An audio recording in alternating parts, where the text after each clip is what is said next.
Generation X Paranormal.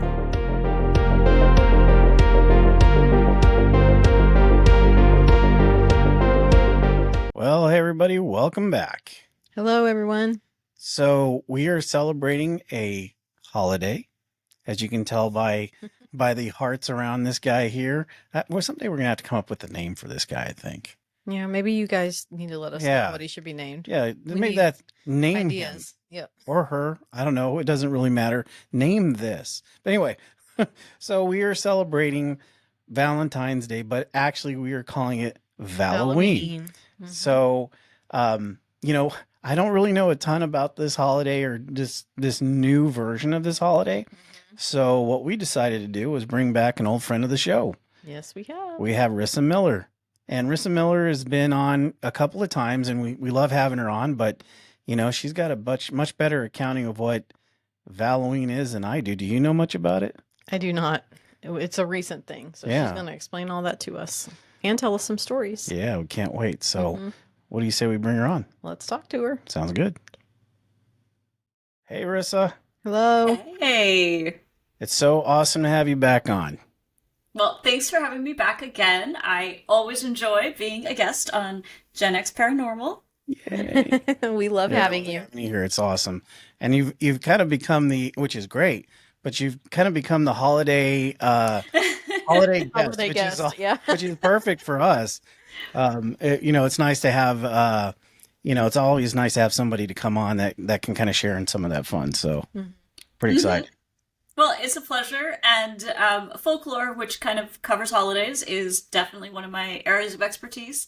So I'm happy to be here, and today we're going to talk, I guess about Valentine's Day with all those hearts behind you. I know. Yeah. You got some love for that ghost back there, I see. Yeah. We try to be festive. If you remember for the holiday one, the Christmas one, we try to decorate him for the holidays, make him feel like he's part of the show, not just our mascot. Yeah. So, Right.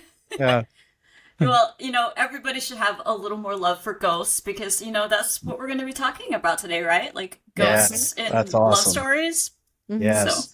Yeah, I can't wait. I can't wait to hear what she has to tell us. Yeah. Yeah. If you could tell us a little bit about kind of as a start with like the origin of the holiday that we're kind of talking about. We're super excited about that. So, the really interesting thing is that the true origin of Valentine's Day is actually unknown.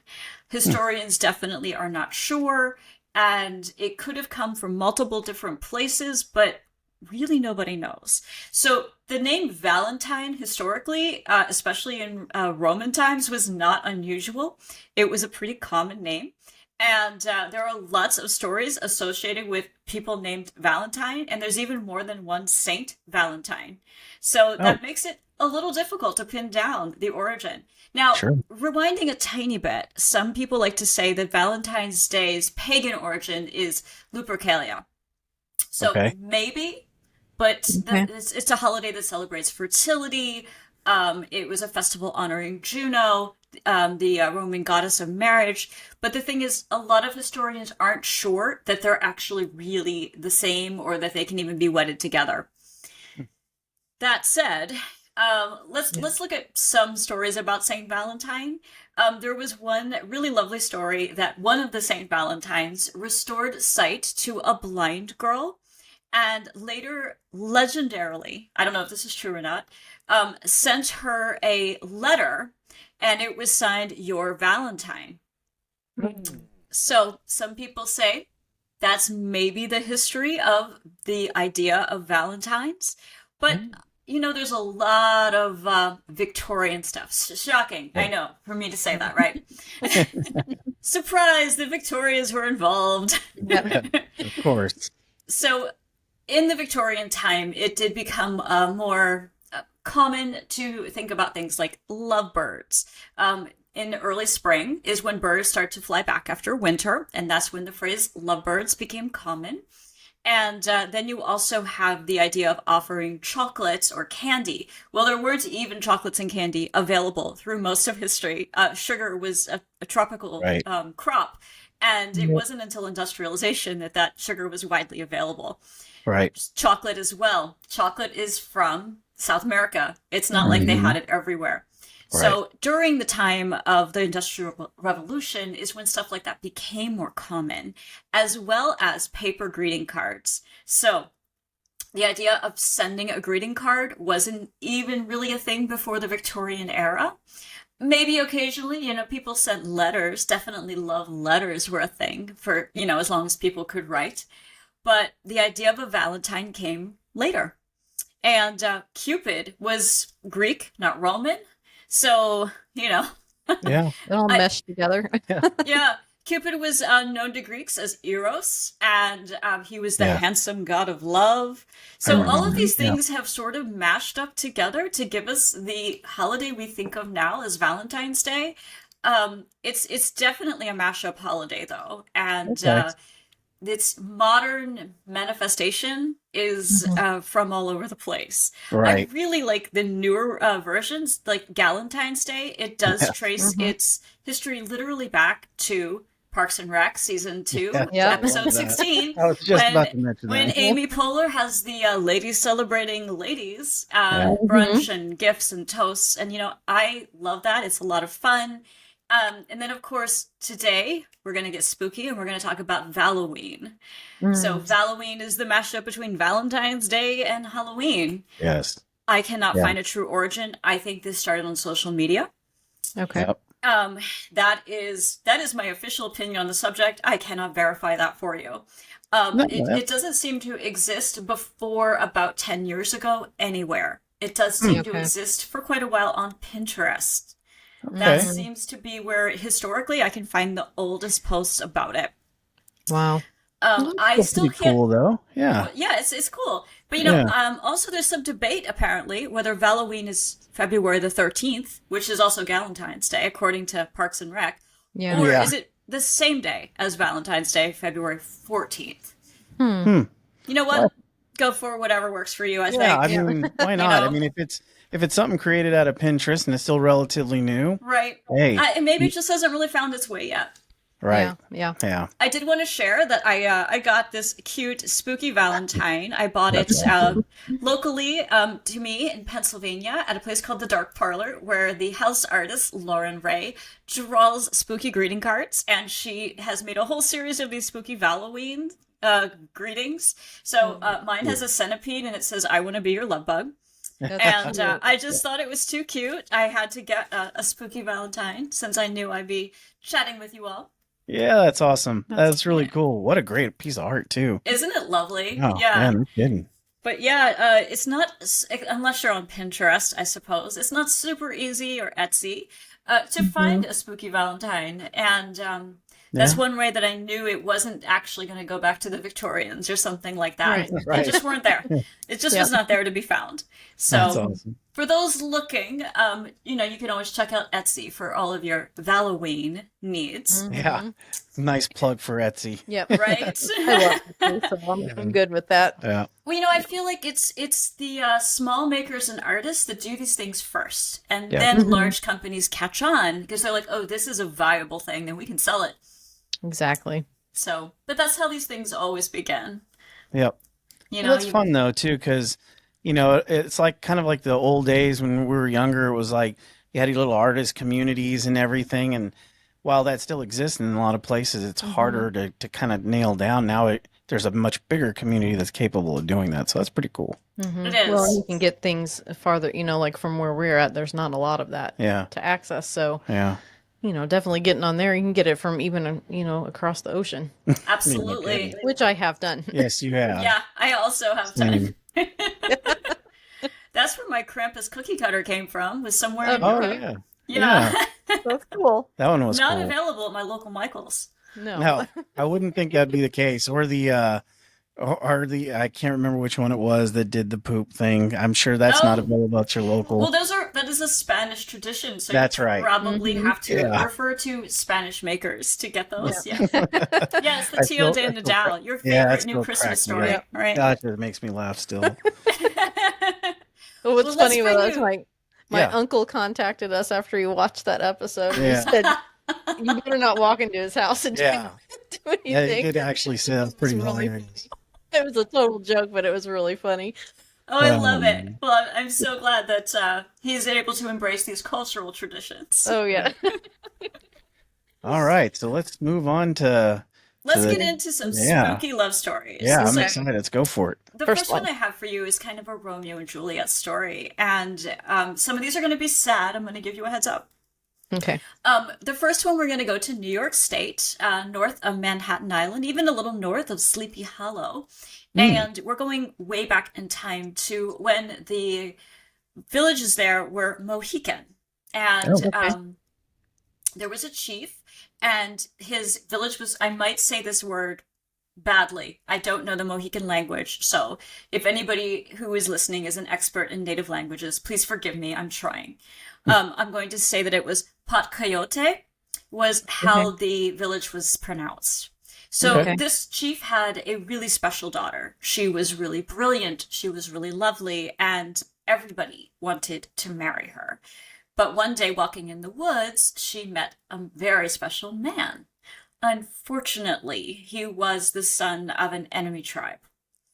Mm. And much like in Romeo and Juliet, All that does right. never ever stop people from falling in love just because their Exactly. families are rivals. Mm-hmm. And even though many men tried to win her heart, she really, really wanted this one. Now, the chief of the Mohicans was a stubborn guy. He was not going to listen to his daughter's pleas to meet this young man. And because he was from a rival tribe, the young man couldn't exactly go ask for her in marriage. And Right. his tribe couldn't win against the Mohicans. They were sort of legendary warriors. And, they played huge roles in the American Revolution and other wars that came. So they decided instead to run away in the night, basically to elope, kind of Right. just like Romeo and Juliet, right? Right. Yeah. Well, this is where the story changes from Romeo and Juliet. Their ancestors became incredibly angry. This is a legend. And they sent a storm. And it was a big storm. Lightning, thunder. Mm. The sky just opens up, and it's such a deluge that it starts to become a mudslide in the forest where they are. Okay. And there's a huge crash, blinding lightning, and then a boulder is set loose and it begins rolling down a hill. It hits them, carries them in the mudslide down to a rushing stream, and unfortunately, they both die, and their bodies are, according to the legend, trapped under the boulder. Huh. The boulder is still there. It is in Clavrock Creek, and the story is that it is a monument to them. That the enemy tribes, if they would have just cooperated, both of them would have lived, and both of their tribes would have lived on through them. Mm. And they say that right before a storm, you can still hear her crying. They call it Spook Rock, and the Greenport Historical Society actually set up a plaque in 2016 to memorialize what happened to the two tribes at that time. Wow. It's sad. It is It really is sad. sad. There's something about, I don't know what it is.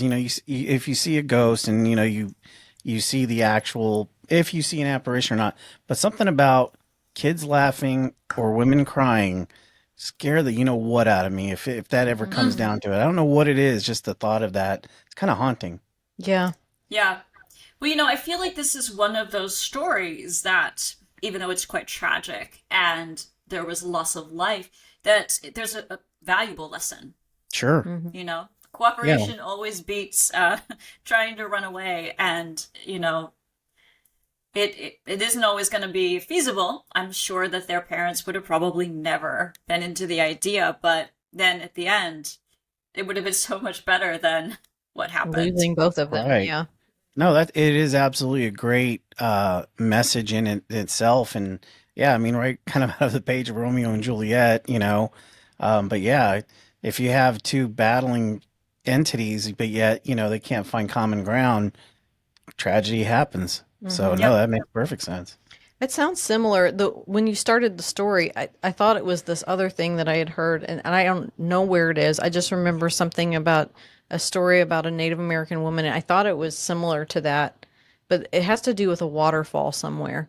but I Interesting. I don't think I know that story. Yeah, and I cannot remember where it was. I heard it a long, long time ago, but it might be out west somewhere. We'll Could save be. it for next Valoween. Yeah, I'll have There to you look go. it Yeah. up later and let you know. But I know I've heard that story somewhere. Yeah. But once again, they can't prove that they know for sure who this person was. It's just like, like a legend. Yeah. Yeah.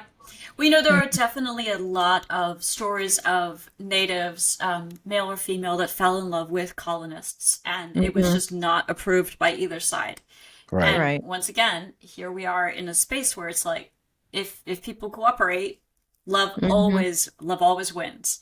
But Yeah. so many of those stories are tragic. People either had to run away and become isolated, which, historically was a really big deal, because if you didn't have the support of a village, it was a lot harder to cut it.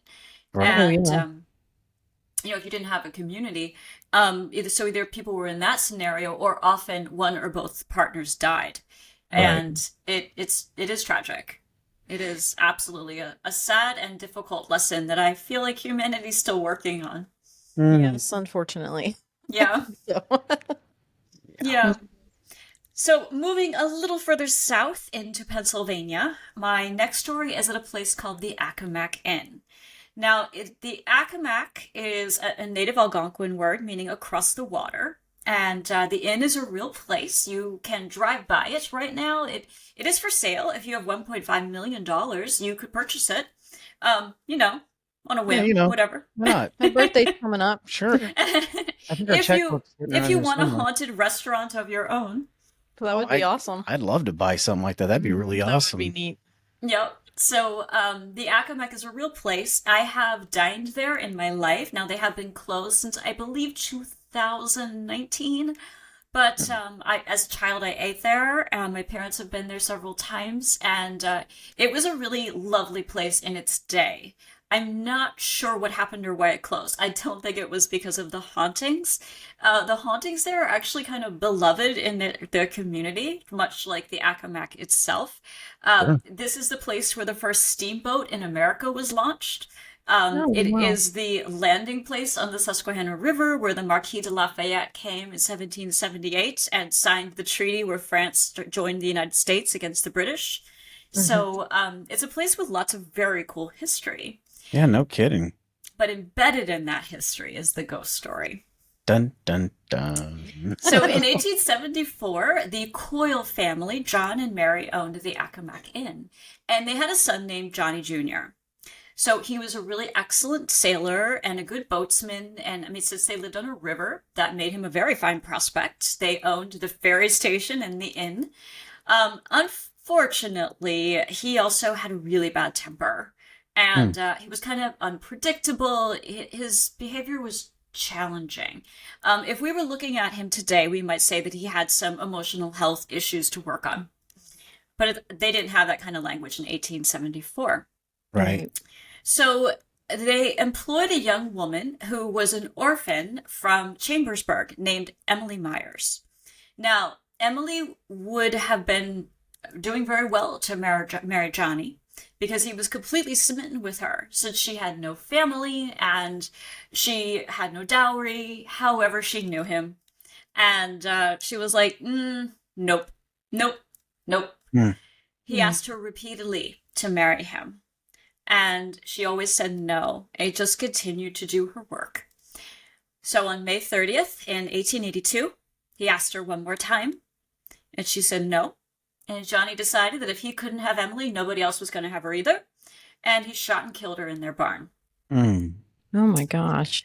So then he was like, this isn't good. So he sort of turned the gun on himself, but he wasn't successful in killing himself. He injured himself, and then he ran off into the woods.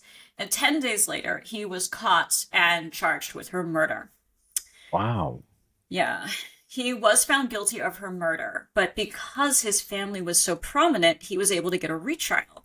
So they took him to a different part of Pennsylvania, and he got his retrial, and that jury also said, oh yeah, this guy is super guilty of murdering Emily Myers. Yeah. He was hanged, he died, and they tried to bury him in their hometown of Marietta, Pennsylvania, and the city refused. They're like, we don't want this murderer here. Wow. So they brought him back to the Accomack. He was buried there. And his tombstone and burial plot can still be seen there today. It is only 50 feet away from the building. Now, where Emily Myers is buried is kind of a mystery. Some people believe she's buried there, but she had no family to bury her, so it's not like they would have taken her home. That was her home. So it's very likely that she indeed could be buried at the Accomack Inn. Wow, that is wild. Isn't it? Now, for decades, patrons of the Accomack reported seeing both Emily and Johnny as apparitions at the inn. So Emily is always sad.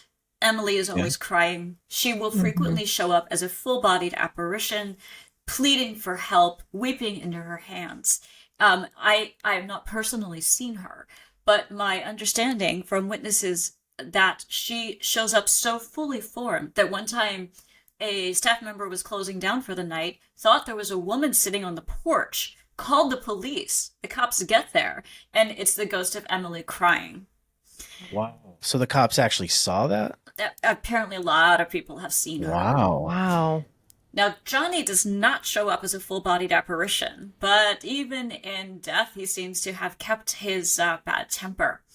Broken dishes, slammed doors, all kinds of other encounters with him make people very aware that there are two totally different apparitions at the Accomack. Now, can you imagine not wanting to marry someone? I was just about to say that. Hopefully that she's not aware that he's there, because that's awful. Not wanting to marry someone and getting stuck with them literally forever. Exactly. That's why she's crying. Yeah. And he, of course, is once an a-hole, always an a-hole. So he's just going to, Well, that's what they say. Who did we talk to about that? I don't remember. I'm not sure who it was. But they said that they will keep that same I think the term personality. Yeah, the term was, I won't say it here because it's a little colorful, but once an a-hole, always an a-hole. Yeah, that sounds about right. Yeah. And there are other ghosts that come and go from the Accomack. There's a cat ghost, which sounds super fun to me.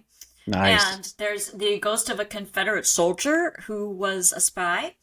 But Emily and Johnny still show up. I don't know that anybody's really been in the building all that much since it's been put up for sale. I guess maybe the current owner and the realtor. But I keep thinking to myself, at least when it was a busy and popular restaurant, the two of them had other people to interact with the staff and patrons. And now it's kind of like just them. Can you imagine what how increased of activity there's probably going on in there right now? Well, especially when they sell it and people take over, they're probably going to renovate, and that's usually That's usually when things get knocked loose for sure. Yes. Well, let's put a pin on that one and hopefully we come back to that one whenever it gets to Yeah. Man. Oh, yeah. And it's a beautiful property. It's right on the Susquehanna River. So hopefully somebody wants to reopen it. And hopefully Emily and Johnny are hopeful. Yeah. And hey, when audience, that happens. For sure. And audience, we're going to put up pictures and stuff of it. So if you got 1.5 million, right? Is that what it was? That's right. Yeah, 1.5 million. That's nothing. Just... I don't know, just take a second job or something, or make that your job. You never know. Yeah, that's true. Yeah. You never know who's listening. Maybe somebody's looking for a historic investment property. If I had 1.5, believe me, I'd actually do it. That'd be something that would be really cool to renovate and have, and even bring the story, as part of it. Create, into a bed and breakfast or something. Oh, I don't know, something. Yeah, it's had a lot of different lives. It's been an inn with sleeping quarters. It's been an inn that was just a restaurant. So, and it is. When you look at the pictures, it's a great old building. It's a gorgeous site. That's really cool. That's awesome. And those listening on the podcast, look it up. It's pretty cool. So now we're going to move south again into Maryland, and we're going to go to a town called Ellicott City. Now, Ellicott City holds a special place in my heart. It is where I got started as a ghost tour guide many years ago. I have worked there for a long time for Maryland History Tours, and that's where this story comes from. So it is the ghost of the Judge's Bench. So the Judge's Bench is a building. It dates back to the late 1800s, and it is made of a very particular kind of stone that's common in Ellicott City. It's a composite stone that has quartz crystal in it. And Okay. the story goes that that's why Ellicott City is so very haunted, is Right. that the quartz crystal composite sort of holds and binds spirits down in the city. Right. Ellicott also sits at the crux of two rivers. Okay. So you have that energy as well, holding and binding your ghosts down. Yeah. That seems to be a pretty common thing. Yes. even from most paranormal researchers, quartz just seems to have that a capability to lock down Limestone. memory and limestone. Mm-hmm. And then you have running water increases Yep. activity. So Absolutely. yeah, that's talk about a recipe. Even better, in Ellicott City, it's down in a valley, and then they put a electric grid over the top. So it's almost like a box. It's like a ghost. I know ghost box is a real thing, but in the way of describing a piece of land, it's like a land ghost box. An opposite Faraday cage. Yeah. I mean, it's everything's locked into that one area like that. That's pretty wild. Yep. Perfect. Yeah. Well, I have another story of a forbidden love. And the judge's bench, like I said, dates back to the 1800s. It's made on a foundation of this composite stone. It's been a residence, it's been a grocery store, it's been a flooring store. Right now, it's a really popular tavern. It was named the Judge's Bench because right up the hill, they used to have the courthouse. And the judges would go down there afterwards and get their bourbon. And it's a town favorite that's still popular for having really excellent bourbon.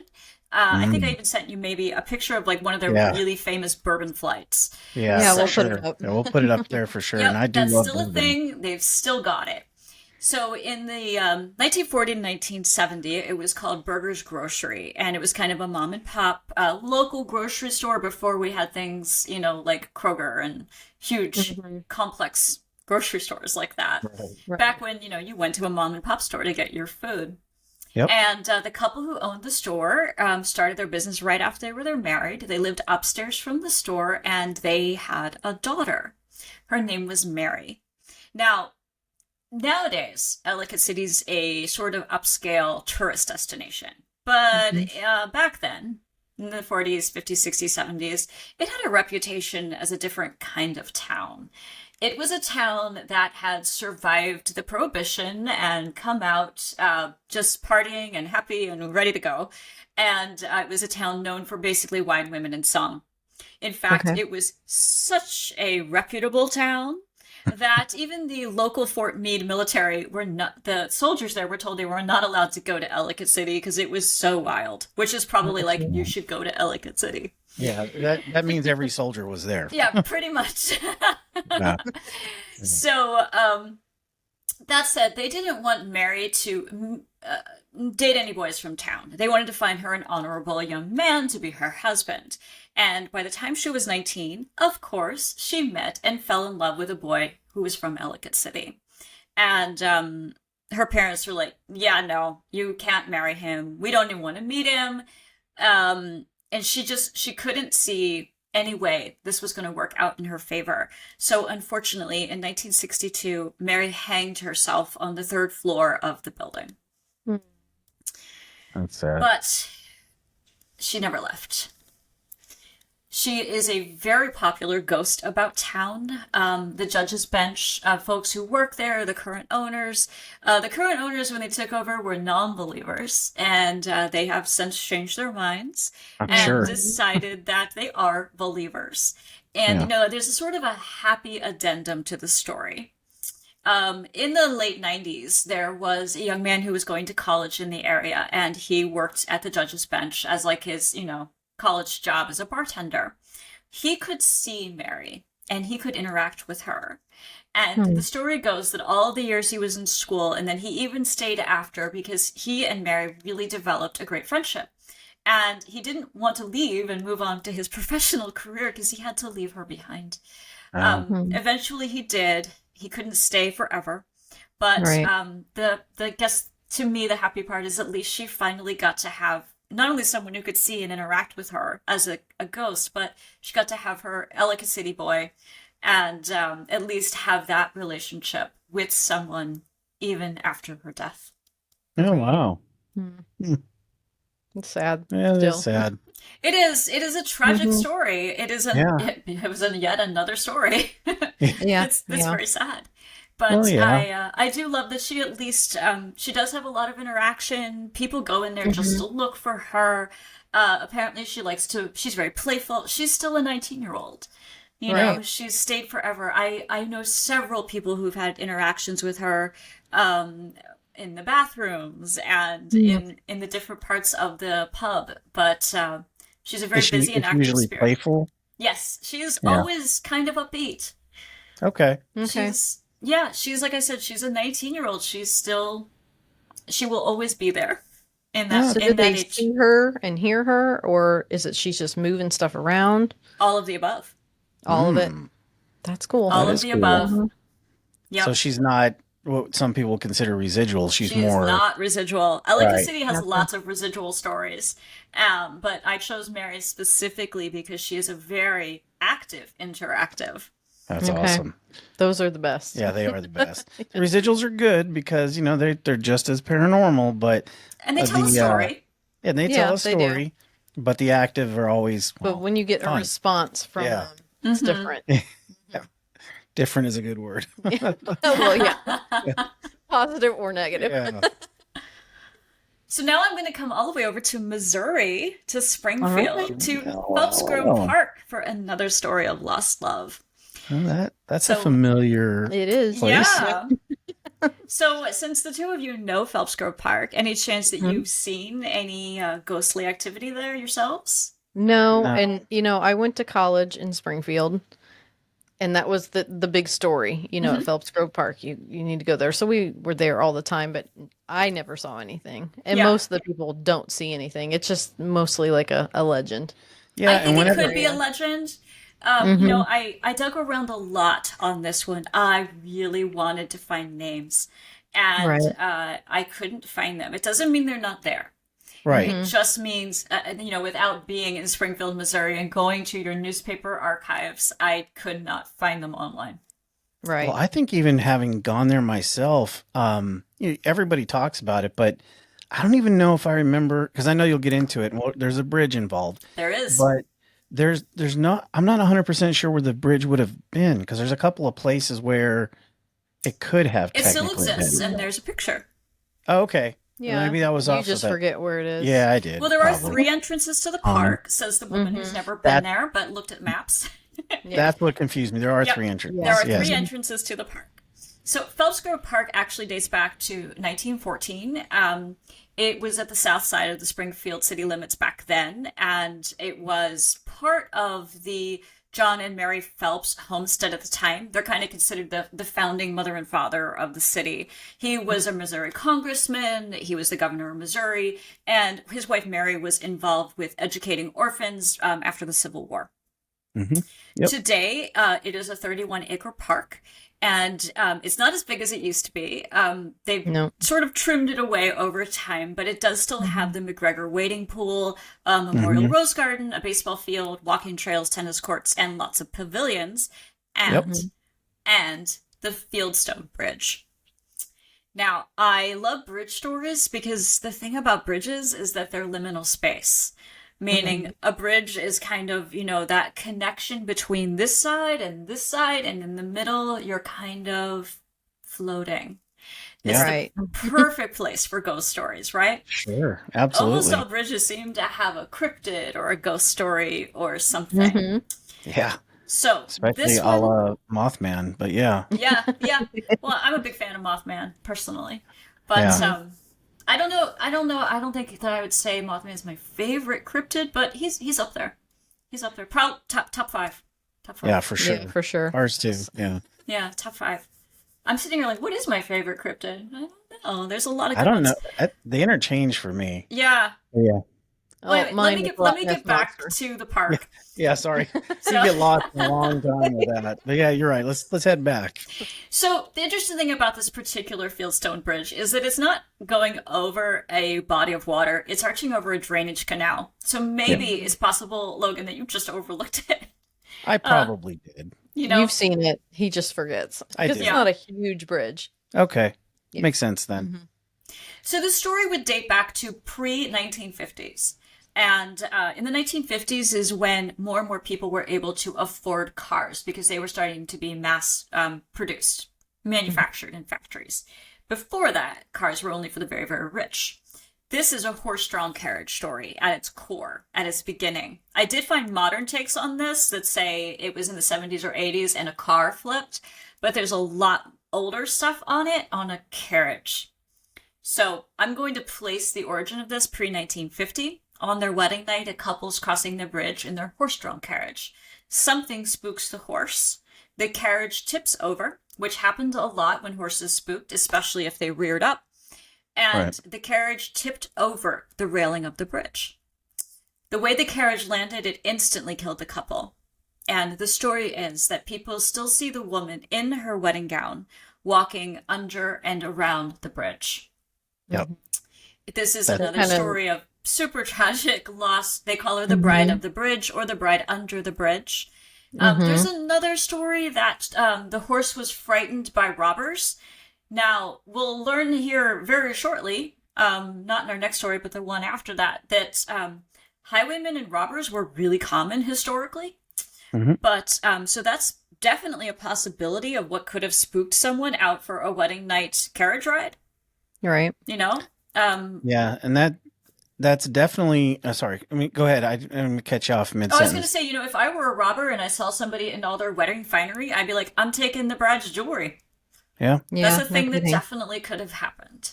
yeah, for sure. But it's interesting because I've only heard the horse-drawn carriage. I haven't heard the vehicle one.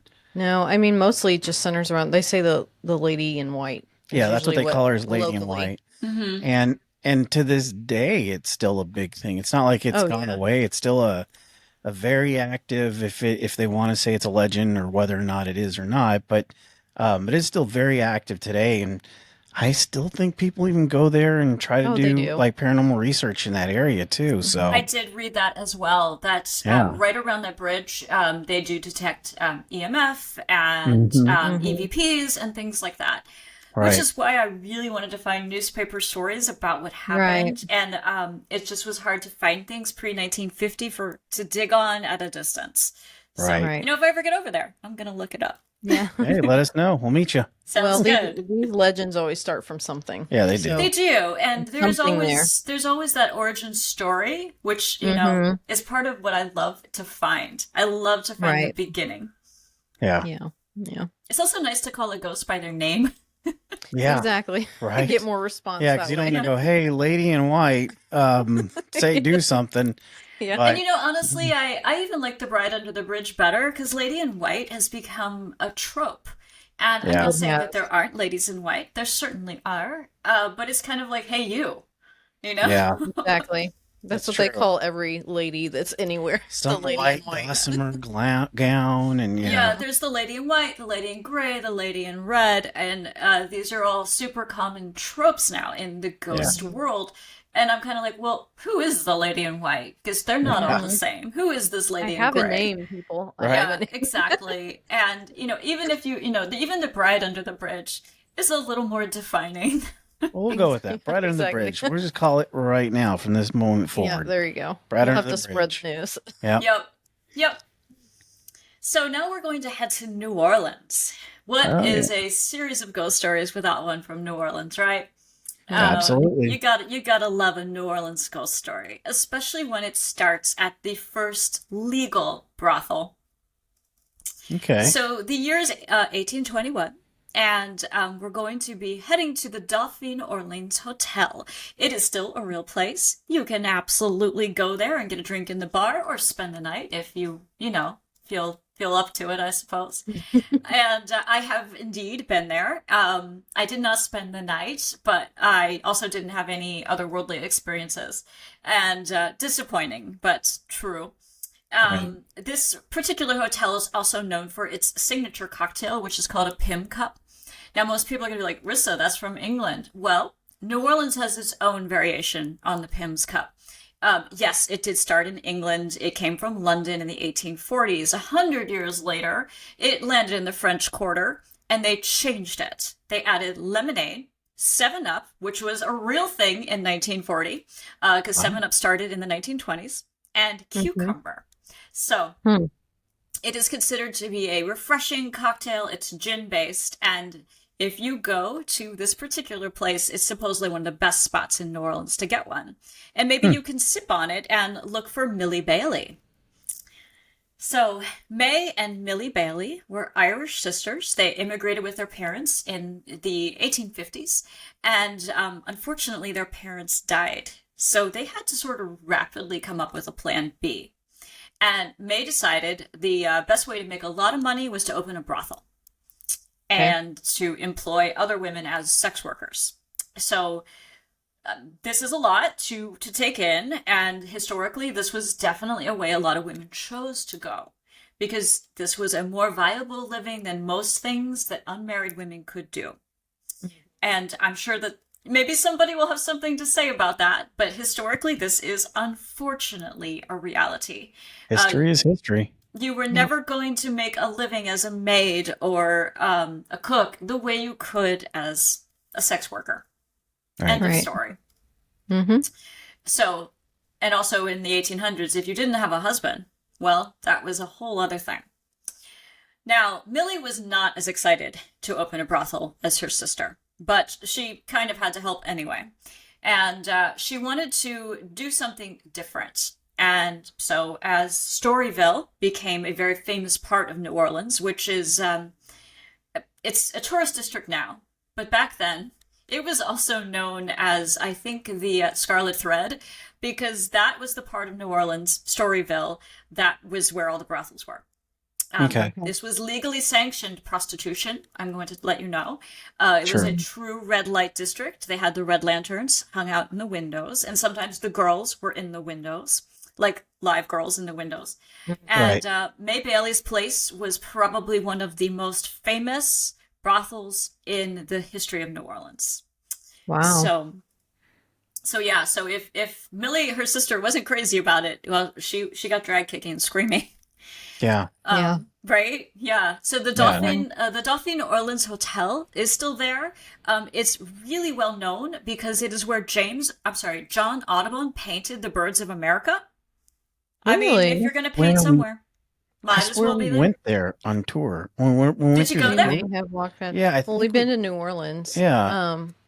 Possibly. I feel like I didn't mean to cut you off, but I swear name that is sounds really familiar. familiar. Yeah. Well, if you go there today, the portraits by the Storyville photographer E.J. Bullock show different madams that worked in New Orleans over time, and some of the girls. There is still a framed copy of the original first brothel license in New Orleans, which was issued to May Bailey on display in the bar, and they still have red lights burning in the courtyard.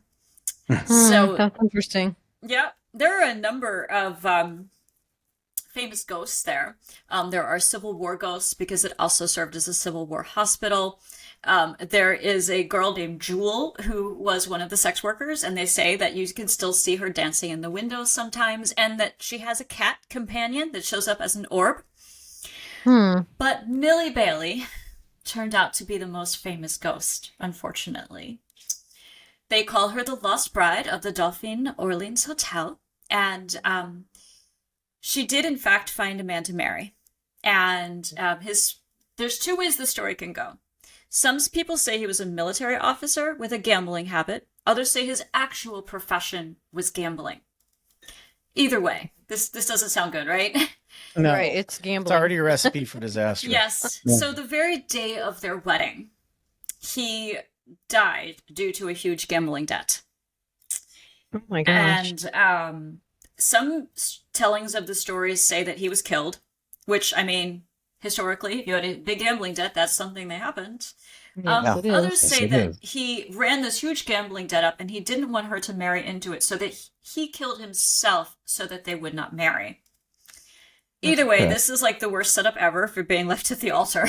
Yeah, no Right. kidding. No Yeah. kidding. Jeez. The legend goes that Millie lost touch with reality. She became very, very ill and that she died extremely young. Her spirit still wanders in her wedding dress and veil, which her fiancé never got to see her wear. And witnesses report that she goes to be as if she's expecting him. She keeps watching out the window. She's pacing anxiously, like, where is he? Where is he? And they say that whenever she walks by, there's like a gust of cold air. Even in the heat of the New Orleans summer, when Millie walks by, the place goes cold. So, could she be a Maybe residual? there too. Maybe. Yeah. Yeah, Um, maybe. but you know, I Definitely. didn't see any accounts of people interacting with her. Mm-hmm. But it is a tragic love story yet again. Yeah. It does sound residual. Yeah, it does sound residual, but still, I mean, that's with New Orleans having so much paranormal, I guess, Activity. incidences and activity. Yes. um, Oh yes. Mhm. I could see where there would be several entities there, but yeah, I would imagine she's got to be residual. Mm-hmm. Yeah, I guess that's one place to go if you need to cool off. yeah, no kidding. Right? Because it You- can you get can- hot in New Orleans. My You can goodness. sip a Pim's cup and get cooled off by the ghosts. Yep. There you go. Call it a date. We'll head there. That sounds like a great Valoween activity, really. Yeah, Yeah, actually, no it's really kidding. good. So if you're in New Orleans and you want to do some celebration on this wonderful holiday, head on down there, get yourself a drink, and Maybe Report Bailey's back to place us is what you still see. there. Yep. yeah, Yeah. That's really cool, though. that's awesome. Yeah. Another place full of fascinating history. Yeah. For So sure. we're going to stay in the South, and we're going to head to the old Charleston jail in South Carolina for a story of a yeah. couple that is together forever. In the year is 1891. Lavinia, I'm going to say her name wrong every time. Lavinia and John Fisher lived in Charleston, South Carolina. This was a major port city at the time. I mean, it's still a port city, of course. Yep. But back then, commerce coming in through the ocean was a huge part of the economy. Now, inns in that part of the country were named by their mile. So there was like a 4-mile house, 6-mile house, 8-mile house, depending on how many miles out you were from the main town. The Fishers operated the 6-mile Wayfarer house, and it was kind of like a rest stop, a bar, and a place where you could sleep. Now, around this time, there had gotten to be word that there might be gambling taking place inside the inns, probably. Other kinds of extracurriculars, maybe the kind that May Bailey offered in New Orleans. And, things like that started to generate around the Charleston community. But there weren't really a lot of people willing to come forward as witnesses. Probably because the people Imagine that. traveling wanted those activities to continue. Right. Right. And when the 6-mile Wayfarer house came up, the word was that Lavinia was so beautiful that people said she was enchanting and beguilingly beautiful. So that's pretty charming and a powerful way to convince people that you're right, I'm sure. So there got to be issues with what historically they were called highwaymen. Basically, like I mentioned when we were talking about the Springfield story, these were people that robbed you on the road. Especially in the days of a horse-drawn carriage. If you had a couple of dudes on horses that could run up besides a carriage, it was pretty easy to rob people. And unfortunately, that started happening outside of Charleston. Now, a mob got word that at the 5-mile house, right down the way from the Fishers, that's where the highwayman was. So this wild, crazed mob went and burned down the 5-mile house. Wow. It's not the best solution, but it's what they No. did. So It's a then, bit, What does that do? yeah, I don't know. I'm not sure what the good in that is either. But Right. then they were like super excited, I suppose, and they went on down the road to the 6-mile Wayfarer house where the Fishers were. Now, at the 6-mile house, they could see the fire, smell the smoke, they heard the ruckus, they knew that things were not going well. And a lot of the folks sort of deserted the premises, but the Fishers, this is their house. They were like, we don't really want to go. All right. So they left reluctantly, and the mob left a watchman. A watchman. Now, the next thing I'm going to tell you is the story of Lavinia Fisher is possibly the story of America's first female serial killer. Wow. Do you know this one? Now that I say No. it? No. I do not. Okay. No. So, the mob left this guy David at the house. The Fishers came back. Mm-hmm. The Fishers came back, and somehow David got away ran back into Charleston, and he was like, it was never the 5 Mile House people. These 6 Mile Wayfarer House people are the villains. It is actually Lavinia Fisher. And her husband John's just like, okay, we'll do it. They said that Lavinia Fisher, this was his own testimony, that she violently laid hands upon him, choked him, boxed his head with a pan, broke glass over him, and somehow he still got away. And apparently, she also had whips and had men holding him down so that she could beat him. Jeez. Yeah. Right? So, eventually the authorities do catch up. And the sheriff comes out to the 6 Mile Wayfarer house. They surround the property. They have guns. But Lavinia and John just kind of like walk out. And they're like, okay, we give up. Now, here's where the story starts to get cloudier. They say that she had like a rest stop of horrors, kind of. That she had a basement full of places where she tortured people, and that she was giving oleander tea, which is a poisonous flower, to people to go to sleep, just killing them in their sleep and then robbing them and tossing their bodies. Historians cannot verify whether that is true or not. It could be that her legend has gotten bigger over time. Right. Yeah, that could be. And you see that happen from time to time. Absolutely. So, yeah, potentially, yeah. And then there's, of course, the expected stories, that she was so beautiful that she could lure anybody in to her inn. Was she greedy and unscrupulous, robbing people? Yes, history says yes. Was she a murderer? Possibly. Was she like Bonnie and Clyde with her husband? We'll actually probably never know. Right. We'll never know. But it also sounds very vampire-ish. Yeah, it does sound. Well, Charleston is lures them in with her beauty. Yeah, it does, doesn't it? It is a fascinating story. I mean, if you just examine, the historical context and the fact that they had an inn, so that they were in a position of trust, and the somewhere you want to go feel safe while you sleep and like you water your horse, Yeah, you're extremely vulnerable at that point. Yes. So, that is be easier to do. I mean, absolutely. in that situation. So Sounds they like were Norman convicted of highway robbery, and they were condemned to be hanged in February of 1820. So when the day arrives, the Fishers go to their execution, and they say that John Fisher was extremely upset and pale and tremoring uncontrollably inside of the carriage, and that he was clinging to Lavinia and holding her close, and that they walked to the gallows arm in arm. And now, this sounds like a story too. I don't know. They say that he basically repented before he was hanged, but she refused to. They say that her exact words were, hang on here, I want to read them. okay. I will have none of it. Save your words for others that want them. But if you have a message you want sent to hell, give it to me. I'll carry it there. Wow. No regrets. No kidding. Jeez. No regrets. She she definitely seemed to embrace who she was, and they were both hanged, and they died on February 18th, 1820. Now, there's some mystery about what happened to her afterwards.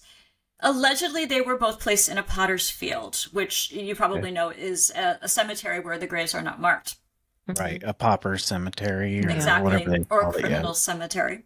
Or a criminal cemetery, yes. The funny thing is, they say that somebody possibly kept her body, her bones were confiscated. Now, is this an urban legend? We'll probably never know. But many people say that she still haunts the city of Charleston and the old jail because she wants her bones put back. It's possible. Yeah. Well, she didn't exactly seem to lay down very easily, so No. if she's trying to find her bones, that'd be the person I think would be definitely trying to do it. Well, it feels like she drug him into all this too. Yeah. He was that scared, and it does kind of feel that way when you read the more in-depth accounts of what was going on. She was definitely the leader.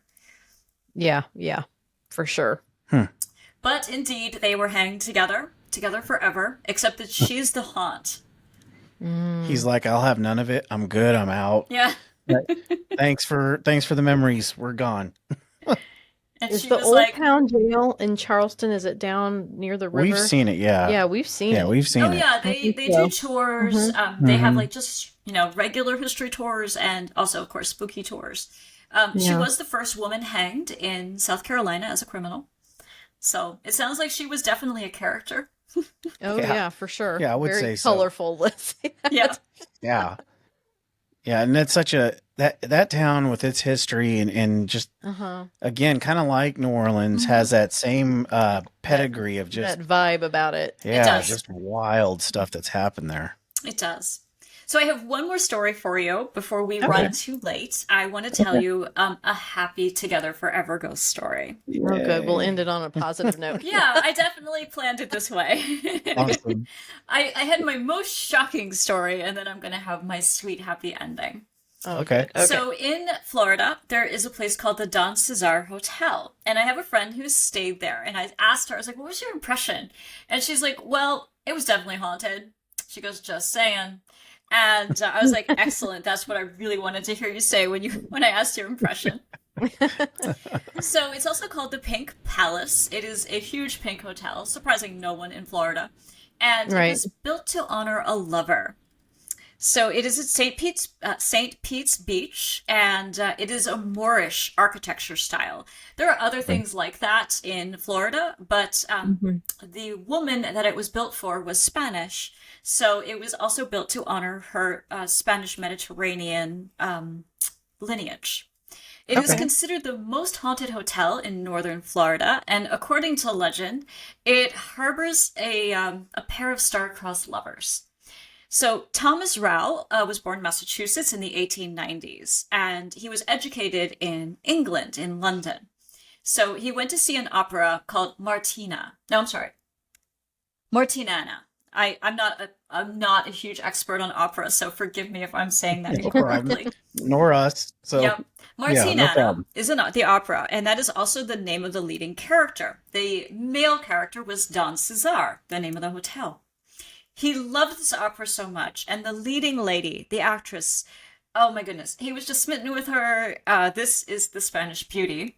Her real name was Lucinda. He went to see this opera night after night, and he finally got to meet her. And of course, they fell in love. They used to meet after the curtain at a fountain in London, and they decided that at the end of the run of Martinana, they were going to run away together. I guess she mentioned this to her folks, and they were not too keen on the idea. And they were waiting at the curtain of the last opera performance, and they whisked her back to Spain. He tried and tried and tried to find Lucinda, and he was never able to find her again. He eventually married a woman named Mary. That marriage failed. He moved to Florida, decided to get into real estate, and then a few years later, he got a letter. It said, Thomas, my beloved, my father promised to deliver this message. This life is an intermediate, and I am not without pain. I will wait for you by our fountain. Our destiny is time. So she died. She died. But it gave him a vision. He was going to build the perfect place for them to spend eternity together. He bought 80 beautiful acres along the beach in Florida. He was 3 times over budget. The hotel today is worth more than $24 million. And he completely recreated the fountain from England exactly as it was. It is the centerpiece when you walk into the hotel. It is the first thing you see. And they say that this is where you see them most frequently together. He did stay forever in the hotel. He lived there the rest of his life, and he died there as well. When you see him, they say that he appears in his signature white suit and hat, and that he's accompanied by a beautiful dark-haired lady in historic clothing from what would look like, the turn of the last century. So Yeah. she has long skirts, her skirts rustle, people hear her shoes clicking around the hotel to this day, and her skirts rustling. So they still walk around together. She evidently did find him at the Don Cesar Hotel. But lots of other famous, very famous people have stayed there. Al Capone, Lou Gehrig, Franklin D. Roosevelt, F. Scott Fitzgerald, and Zelda stayed there. Some people say that it was their last happy time together, F. Scott and Zelda, and that occasionally there is a residual of them dancing in the ballroom. Oh, Really? Yeah, because That's right after neat. that, she was institutionalized for her mental health challenges, and that was kind of their downfall. Then right. their lives sort of changed forever at that point. Mm-hmm. So the Don Cesar Hotel is now a hotel and spa, and it's still there. You can still visit it today. It's gone through a lot of iterations. It was also, interestingly enough, a World War II hospital, but it's had a lot of lives. It's a sort of a staple in Florida, and they say that even to this day, you can see James and Lucinda walking around together. That's cool. Man, that is pretty gripping because, obviously they weren't together in this life, but Right. I mean, he created this entire palace for her, basically. Basically. Yeah, Wow. that's awesome. That is heartwarming. That's a lot better to end on. I thought that was a lovely way to end. Yeah. Yeah. That's great. Yeah. I thank you so much for bringing these stories to us. It is always, of course, when you run a paranormal podcast show, there's always the really, really scary stuff. And we got plenty of that, and, all the cryptids and everything. But you tend to forget there's a very human element behind all of this. So when it comes to a holiday like this, where people obviously have, like, I'm married and my spouse does everything with me, literally everything with me. Yes. So, no, it's great. It's always nice to have this sort of story. But yeah, it's awesome. I think the ghost stories ultimately are reminders both of our history and our humanity. Yes. So, hauntings can be scary, and so can people. And hauntings Yes, can that's be very true. hauntings can be beautiful, and so can people. Absolutely. Well, I can't think of any other better way to end it than that. I mean, that's perfect. Yeah, So, it's a perfect story. yeah. Rissa, thanks again for coming course. on, and we'll look forward to the next time we can find another wonderful holiday to celebrate. I'm sure we'll come up with something. I love being a guest on your show, so thanks for having me again. We love having you. Yeah, we always enjoy your stories. So All right. We'll see you. Take care. Happy Valoween. Happy Yeah, Halloween. Man, it's always great having her on, isn't I it? know I love having her on. That was fun. Yeah, she's always a blast.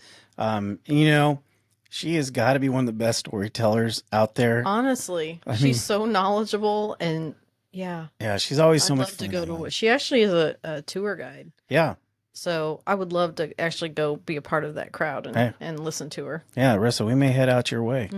But again, no, seriously, thank you, Rissa, for showing us or telling us these stories. Yeah, some of them were a bit sad, sure, but it goes with the holiday.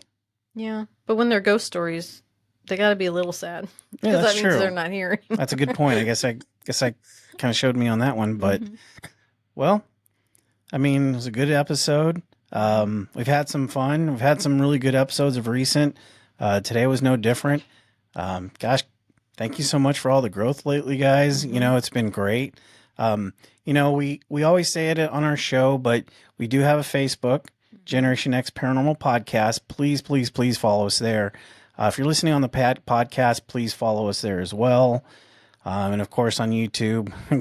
I always feel like you see this on every YouTube video, but please like and subscribe. And what is it, in the thumbs up button? Ring the bell. Or Yeah, ring the something. bell, smash that thumbs up button. Anyway, yeah, honestly, we joke about it, but guys, if you could, that'd be great because that really does help us out quite a bit. But And if you're watching and want to be a guest on the show, just email us at info@gxparanormal.com and we can discuss doing that. I mean, if you're going, an author that's going to be releasing a book or whatever, you've had an experience that you would like to share, it doesn't have to necessarily be video. It can just be audio. Yeah, So if that's something sure. that you're looking to do, just contact us. yeah. So on that note, get your Galentine's Day out the door. Celebrate your Galentine Day, or forgot how that even goes. Galentine's, right? Valentine's. What a great Parks and Rec episode. know. Or if you're single, or however you do it, however you're celebrating this holiday, grab some chocolates, have a good one, and we'll catch you next week. Happy Valoween. Happy Halloween.